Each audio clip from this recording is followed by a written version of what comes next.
Hello, welcome to the On Global Leadership Workshop on Doing Business in Today's China, Session 2, China's Political Economy. You'll recall in the first two sessions, or the introductory session, we first talked about what this course was about and how we were going to lay out our discussion about doing business in China today. And we talked about history. We talked about historical moments, culture. We talked about Confucianism, China as the Middle Kingdom. We talked about the century of humiliation, and we talked briefly about the communist movement. We're going to continue that conversation today by talking about China's political economy. It's critical if we want to do business in China today to understand the economic structure of the country, but also the history that it's gone through since 1949. The period since 1979 is probably most relevant, but it's important to have a little bit of a backdrop to really kind of think that through. So let's dive in. As you'll recall, our discussion about the business environment in China today comprises three key elements, or 3 to 4 key elements. One is the history. And history and culture matter. And as we've said a number of times, this is not a history and culture course, but we think the backdrop of those issues are really important for getting an understanding of who you're dealing with and the culture and mindset of the people that sit across the table from you and the people that you're forging partnerships with. And we've spent some time talking about that. It's also critical to think about China as an entity, but it's not a monolithic entity. It is a very decentralized entity, and that's going to be a part of our conversation in this session. And then in session 3 and beyond, we're going to get into the manufacturing prowess of China and eventually into China as a geopolitical player in the world. Our philosophy and learning outcomes are tied to these different aspects. Again, we believe in having a backdrop of culture and history. And even though we're not going to spend more time talking about culture and history, it's always going to be the backdrop for issues that we talk about the mindset and the structure of society of China today.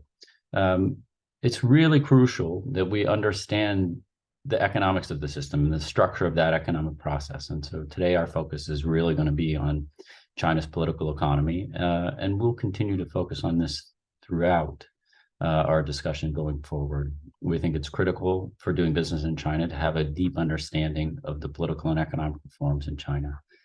And we're going to continue to give you real-world, boots on the ground examples and experiences for how we think about these issues. Now, we started with this exercise briefly in the last session. I'm going to go a different direction with it. So when you think about China, what comes to mind? And I want you to take a second and think about that. What do you think about when you think about China? And we've done this exercise with a number of different groups, and I'll tell you some of the things that people come up with. People might talk about the most populous nation on earth. And at this point, it's neck and neck with India, and India is probably just now surpassing China, but it's a country of 1.4 billion people. Sometimes people think about the history and the building of the Ming Wall. Sometimes things like pollution come up, or they think about the largest communist polity in the world. They think about the manufacturer for the world. Or they think about an amazing economic development miracle that has really transformed in front of our eyes and in front of the world's eyes in the last 40 years, okay? It's also important to emphasize here that this isn't just about manufacturing and putting a deep, cheap labor pool to work. China is also an incredibly innovative place. More high-speed rail in China than anywhere else in the world, the biggest supercomputers, biotechnology. China is a leader in the world in renewable energy. More solar panels are made in China than anywhere else in the world, and on and on. And so we think it's important to continue to remember and think about these issues. Now, I always like to start here. Can anybody who's watching this video think, or this show, think of or imagine when this might have been? This actually is the year I first moved to China in 1994. I used to go down to the Bund. The Bund is the area on the western side of the Pu River, of the Huangpu River. And I would look out across in this area called Pudong, the area east of the Huangpu River. And all you would see is this TV tower. Okay.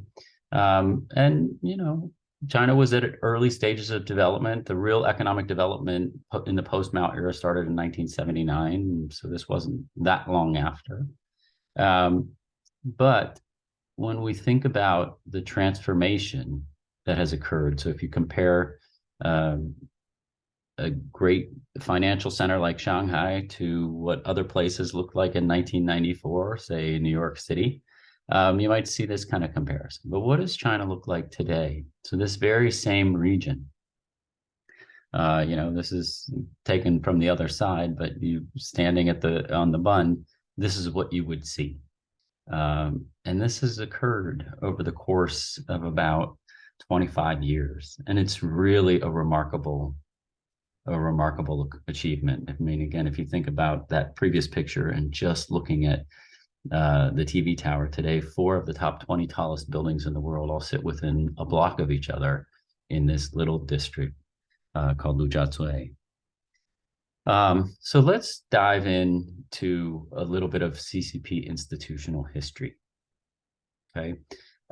So what do we mean here? The Chinese Communist Party, Mao takes power in 1949. He kicks the Western powers out. He kicks the Kuomintang out.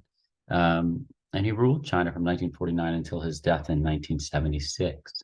But this was despite the sort of excitement of really kind of reclaiming its position in the world and getting the Western powers out and getting Japan out and getting the Kuomintang out. This was also a very tumultuous period. It started out wonderful. The years from 1949 to about 1956 seemed great. We see rapid growth. Now, China was starting at very low numbers at the time, and so the idea that there was rapid GDP growth during this time wasn't that surprising, because GDP growth is always measured in percentages on the base. But it seemed like a very good beginning. 1957, we see the first tumultuous period, which was the anti-rectification campaign. And this was when Mao was really starting to step up and go aggressively against the sort of ills that he saw that were running against communism. In 1959, he launched something called the Great Leap Forward. And this was an idea that China was going to use the power of its populace to create the greatest, wealthiest society in the world. And so he basically sort of sent people out into the fields and had the idea that people were just going to both be farmers, but also these people would kind of build the manufacturing base. And it was a disaster. It was a true disaster. From when you take farmers away from the farmland and put them in industry, you're not going to have enough food. And from the years 1959 through 1962, 100 million people died of starvation. I mean, think about that number. 100 million people died of starvation in China in those 3 years, and it was a disaster. Now, what that did was it left China in a very, very dark place. And of course, Mao's political capital took a big hit. Suddenly, Mao who had been the savior in 1949 and led this guerrilla warfare to defeat the nationalists, had led his country down a road in which 100 million people died of starvation. And it was a devastating time period. But Mao wasn't ready to give up power. And so he launched something called the Cultural Revolution. And the Cultural Revolution basically relied on children, really, what were called the Red Guards. And they were set in motion to carry out Maoist ideology. And it was also a horrific period. It lasted really for a decade from 1966 to 1976. And it was a very, very dark period in China as well. Um, and so if you look at this period, again, we go back to 1424 when Emperor Yongle died and the Ming dynasty turned inward and started really focusing internally and less innovation, less global um, exploration. Then we have the first Opium War, and then we have a lot of chaos for about 100 years of humiliation. Then you have the rise of Mao, and then fairly shortly thereafter, a decade thereafter, you have the famine of the Great Leap Forward. You have the Cultural Revolution. And these were just very, very, it was a continuation of the 100 years of humiliation, but it was under China's, under the watchful eye of the leader Mao Zedong. And so you have this notion of social order and humility that comes out of Confucianism, and the sort of self-mastery that's really important for kind of developing a powerful polity and nation. But then you have this descent after Mao's victory into social and political chaos. And it was really very dark times for China.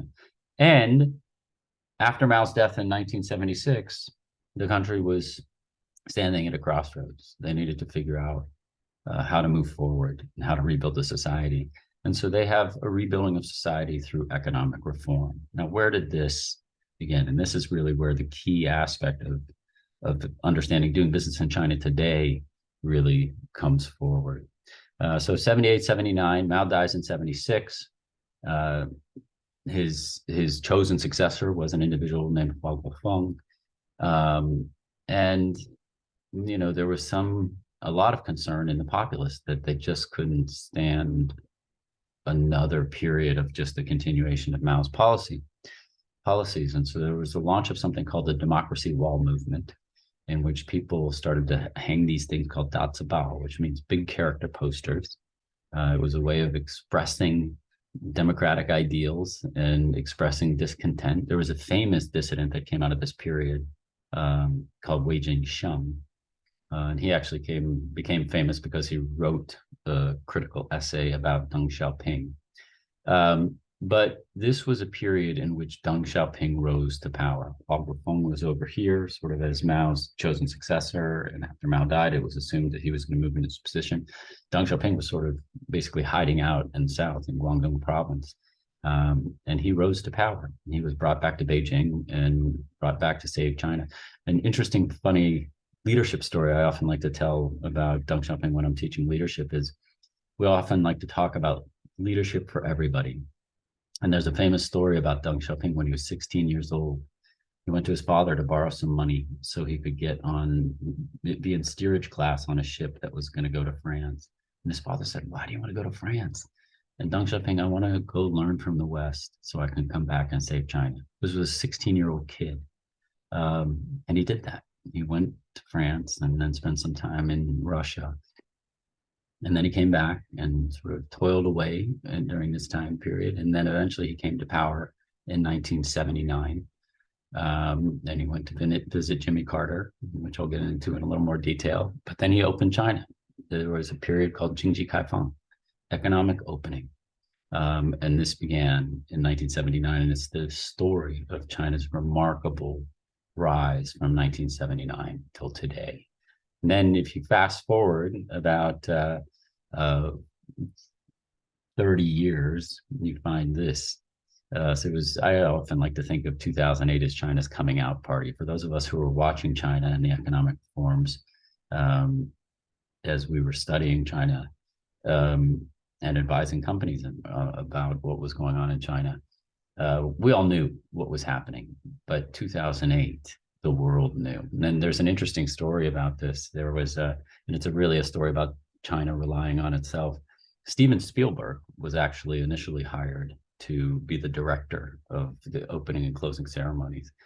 And I don't know who decided it, but somebody in Beijing was like, "Why are we having some American be the director of this? We have great filmmakers here too." And there's a wonderful filmmaker named Zhang Yimou, who if you watch Chinese films, he wrote some classics like, or wrote and directed some classics like To Live, and beautiful, beautiful movies about Chinese culture and history. And they brought Zhang Yimou in to replace Spielberg, and he just put on a show. It was so remarkable. And for those of us who've studied China for so long, I can speak for myself. I was so proud. And so, if you sort of think of this time period, we really see the rise of China. But it's critical for doing business to really understand what that rise meant economically. So let's go back to Deng Xiaoping. So Deng Xiaoping comes into power in early 1979, fall of 78, 79, February 1st, 1979, he gets on a plane and flies to the United States to visit Jimmy Carter, and ultimately signed something called the Shanghai Communique, which was an agreement. And among other things in that agreement was the clear recognition that there is but one China, and implicitly, if not explicitly, that Taiwan was a part of China. But the doors were open and China was ready to do business. During this trip, it was an interesting sort of clash of cultures as well. Deng Xiaoping went to a rodeo. He also went to a John Denver concert. So if you're ever doing business in China and you get taken out to karaoke, trust me, Take Me Home Country Roads is a winner, because a lot of Chinese people know that song because they saw Deng Xiaoping on TV in Washington, D.C., watching John Denver sing Take Me Home Country Roads. He also visited 3 other places besides Washington. He went to Atlanta, Houston, and Seattle. I might ask you, just think, why? Why did he go to these places? Well, he went to Atlanta because he knew he needed consumer culture, right? And so he needed to open the doors to consumer products, right? And so Coca-Cola becomes one of the first 2 companies to sign China's new joint venture deal for foreign companies entering China in 1979. He also went to Seattle. Why? Because Deng Xiaoping knew they needed complex manufacturing, and Boeing becomes the second firm to sign the new joint venture law and enter China. And it was great foresight to really think like, if we're going to build an economy, we better learn from the West. And of course, he went to Houston to think about China's long-term future of getting into the space race and building rockets. And so visiting NASA was an important part of this trip as well. Because of this, Deng Xiaoping was named Time Magazine's Man of the Year. He had a vision for a new China, and he would set China on that path that 16-year-old Deng Xiaoping had imagined for his country. He went to France to come back, to learn from the West and come back and save China. Now, I like to think of China's economic reforms over the last 40 years as loosely being divided into a couple of key epochs. And I like to tie them to the leaders. So if you think about Deng Xiaoping, 1979 to 1989, we have a period where the doors are open. China was still a very poor country. There were over 800 million people living in abject poverty, but there was a very large population that could be put to work in manufacturing sectors. And so this becomes an engine of China's economic reform, a deep, cheap labor pool. And please come in, following Coca-Cola and Boeing, come here and be a part of this emerging society. Now, if we fast forward a decade, this is actually Zhu Rongji, who was the premier of China. If I was going by just the leaders of China, I would have Jiang Zemin here. But Zhu Rongji, in my mind, during the 1990s, was an amazing architect of the economic reforms during this time period. He just really thought deeply about how to move China to the next stage. So we're not just a deep, cheap labor pool. We need technology. And so what Zhu Rongji did was invited a lot of foreign companies into China. And those foreign companies would set up joint ventures. They would have to transfer technology. So there was a quid pro quo for market access. If you wanted to be a part of the Chinese economy, you needed to set up a joint venture. You needed to have a technology transfer schedule. And then you could get access to both the population and the market, but also to the labor that was available to you. And so this was a very, very powerful period of the 1990s. In the 2000s, you have Hu Jintao and Wen Jiabao. So it's important to note that China entered the WTO in 2001. And the WTO entry meant that there was no longer allowed to be a quid pro quo for market access. So in some ways, the doors were sort of flung open. For the company that I've worked the most for in sort of thinking about China strategy, Apple, Tim Cook brought Apple into China in 2001. And so that was the moment when we start to see a lot of companies flowing into China without the necessity of setting up a joint venture. You also have during this period a boom in high tech. Jack Ma actually had visited the United States in 1997 and saw this weird thing called the internet and thought maybe China could learn from this. And Alibaba emerged from that period. Tencent, which created the very, very popular and influential app WeChat. And a lot of other innovations happened during this period. And then finally, we have the period, we have Xi Jinping's inauguration on March 14th of 2013. And that's the last decade we've been living in this different era. And what we see in this era is somewhat of a rollback to the 1990s approach to things. It's still illegal by WTO standards to have a quid pro quo for market access, but it's very clear that Xi Jinping has in mind that if you want to be in China, you have to be in China for China. So how are you going to show up? And this has been a significant amount of pressure in the negotiations for all foreign companies, from Apple to Tesla, to even Walmart and others who are still continue to be major partners within the Chinese system. So we have these periods open for manufacturing, controlled foreign investment, less controlled foreign investment under the WTO rules, and today a return to the 1990s style of control within a WTO regime. Now, I like to lay out that there are three keys to reform in China.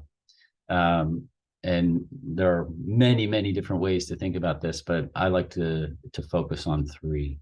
The first is pragmatism. So Deng Xiaoping was famous for saying, it doesn't matter if a cat is black or white, as long as it catches mice, it's a good cat. Now, okay, that's an interesting statement, pragmatism. It's actually a radical statement if you think about the post-Mao era in which Deng Xiaoping was operating. Essentially, he's saying here, I don't care about communism or capitalism, as long as we catch the mouse. And the mouse is what? Economic prosperity. It's a good cat. So, it's a very subtle way of saying systems, I don't care. What I care about is China's rising wealth. So pragmatism, okay? Relying on another Deng Xiaoping saying, gradualism. Gradualism, moving slow through the economic reforms. Deng Xiaoping used to famously say, which means feeling for stones to cross the river. And think about the imagery, right? You have this rapids running in front of you, and you step on this stone and you feel like it's stable. And maybe you'll step over here, or maybe you'll step over here, but you're going to find the stone as you cross this river towards the other side of the other bank, which is economic prosperity. Now, I like to contrast this with, I don't like to speak terribly ill of different colleagues or different pundits. You've heard me say probably some bad things about Milton Friedman. The one person I will call out here is Jeffrey Sachs. Jeffrey Sachs was the architect of Russia's economic reforms around the period of Russia's transition post-Cold War era. He was the architect of something called shock therapy, or the Big Bang approach. And the reason it's tied to Milton Friedman is that there's this idea among certain very conservative economists that private property and markets are the logic of economies. You don't need all of this careful thinking. All you need is to just take state ownership, rapidly privatize, and then you'll have economic incentives that lead entrepreneurs and business owners to do the right thing. It was a disaster. In Russia, it was a disaster. And the reason is because it takes time for people to learn the behaviors of capitalism. It takes time for, if you've been a state owner directed by the state for many years and not worried about making profits and not worried about the economic viability of what you're doing, and then suddenly everything's privatized and it's all in your hands, it's going to be a disaster. And it was. In the Russian case, it was a disaster. China didn't buy into the Sachs model. China said, we're going to move gradually. We're not going to rapidly privatize this system, but we're going to move slowly and gradually make our way through the system. And so what gradualism allowed for was stability during the transitions and experimentation with new institutional forms that were often hidden. Final thing that's really important about China, and we've mentioned this already, but I want to continue to mention it because it's really important, is decentralization. Again, we often might think of China as this monolith. It's a big country and Beijing sits at the top, and you have the Chinese Communist Party and Deng Xiaoping and Jiang Zemin and Hu Jintao and Xi Jinping calling the shots through their 5-year plans, which is partially true, but it's only half the story. The other half of the story is that this is a very decentralized system. It's a system that is made up of provinces, provincial level cities. There are 4 of those. Then there's tier 1, tier 2, tier 3 cities. And there's about 650 tier 1, tier 2, and tier 3 cities that are spread throughout China. And each of these have leadership systems that are incentivized. And again, in our research, we borrow Andy Walter's concept of local governments as industrial firms. But each of these leaders are incentivized to contribute to the GDP growth and the innovation of the 5-year plan, of each 5-year plan, but they are free to do it on their own path. And this creates a lot of competition and a lot of innovation, and it's very powerful. We've been talking about this for a long time in our own work. A recent book that just came out by Ke Jin, who's an economist at the London School of Economics. She has a similar take on this, and so we recommend the book. Her book is The New China Playbook. And one of the things that she talks about in her book is an economy of mayors. Right? And she makes a point that I just made and that we often make in our own writing, that this isn't just a system of Beijing calling the shots. This is a system of provinces and municipalities. And these municipalities have leadership teams that are all very, very effective in what they do, and they're all very innovative. And they all push for the kinds of economic transformation that leads to a lot of innovation in this very decentralized system. So decentralization puts control in the hands of local officials who were then budget constrained. Competition emerged, innovation emerges. Another quick story about this, if you think of the major cities in China, Shanghai very quickly became one of the powerhouses for economic reform because Shanghai is a coastal city and it has a long history of Western investment. And Nanjing, which is a part of Jiangsu province, wanted to be a part of that, wanted to compete, right? But Nanjing is a train ride or a plane ride away from Shanghai, and so it wasn't so conducive to attracting major foreign corporate headquarters for China. So Jiangsu province, the leadership of the province kind of tiptoed out to the edge of Jiangsu province to a little sleepy touristy town called Suzhou. Suzhou is famous for having been a destination of canals and the place where people would go at the end of the Silk Road. But the Jiangsu government brought about the building of the Suzhou Industrial Park. So they transformed this sleepy tourist town into one of the major industrial powerhouses of China, and it would butt it up against Shanghai. And so it was much, much easier to attract foreign investment into Jiangsu province via Suzhou because it was so close to at the time, the Hongqiao Airport, which was before the Pudong Airport was built. And it became a very powerful move. So again, you think about this decentralization and competition and innovation. 2001, China enters the WTO, which was really important. And then that was the era of Hu Jintao and Wen Jiabao. Again, you couldn't have a quid pro quo for market access anymore, and so the doors were sort of flung open. And then in 2013, we see the rise of Xi Jinping. Now, in this context, we see a lot of other sociological trends. We see the repealing of the one-child policy. We see the rise of a new generation that are very tech-savvy. And we saw, with the rise of Xi Jinping, the China dream, 中国梦. Now, remember, part of this Chinese dream is China being the center of the world. The word China, remember, is the middle kingdom, the middle nation. And going back to the Ming Dynasty, China was the most powerful economy and the most powerful armada. But it had fallen over 600 years. And Xi Jinping, having been the fourth in this line of leaders in the era of economic reforms, we believe was determined to help China get past this sort of growth phase and continue its growth phase to reemerge as one of the key economies and key geopolitical powers in the world system. Now, just to cite one author who's a great scholar of international issues and has been a great scholar of China, Robert Kaplan, but he wrote a John Fenger's book on Xi Jinping, and John Fenger's book is sort of thinking about Confucianism. And remember, we talked about deep history, so you have Confucius coming down 2,500 years. And Kaplan wrote, "We've been living since the closing of the Cold War in a Confucian moment. China couldn't have discarded communism in all but name, switched to a riotous form of capitalism, and remained as stable as it has without the essential tolerance and respect for authority, hierarchy, and social order embodied in Confucianism." So it's, again, to bring this back, the backdrop is history and culture, but we see these issues living today. And Xi Jinping has certainly emerged as a major authority figure and power within China's continually evolving economy.